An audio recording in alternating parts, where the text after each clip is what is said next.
Hey guys, ఈరోజైతే మనం సాఫ్టీగా చికెన్ని చాలా ఈజీగా చేసుకోవచ్చు. చూస్తేనే నోరు ఊరిపోతుంది కదా, ఎమ్మీగా జ్యూసీగా భలే ఉంటుంది. దీని ప్రాసెస్ కూడా చాలా సింపుల్. ఫస్ట్ అయితే చికెన్ని చిన్న చిన్న ముక్కలుగా కట్ చేసుకొని తీసుకోండి.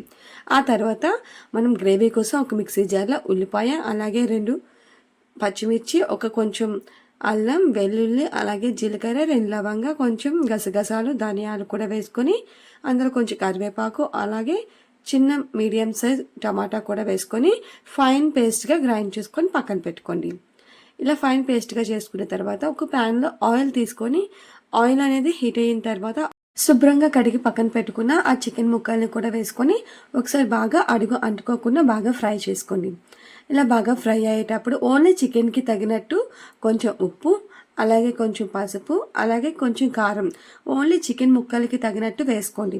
గ్రేవీకి సపరేట్గా వేసుకోవచ్చు, మీరు కావాలంటే ఇక్కడే వేసుకోవచ్చు, కానీ చికెన్కి సరిపడా వేసుకుంటేనే బాగుంటుంది. అవన్నీ బాగా ఫ్రై చేసుకోండి.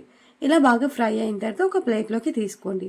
ఇప్పుడు అదే ఆయిల్లో తీసుకోండి, టేస్ట్ బాగుంటుంది. ఆయిల్ అనేది మార్చకండి. ఆ ఆయిల్లోనే ఉల్లిపాయ, అలాగే బిర్యానీ ఆకు, కొంచెం కరివేపాకు వేసుకొని అవన్నీ బాగా ఫ్రై చేయండి.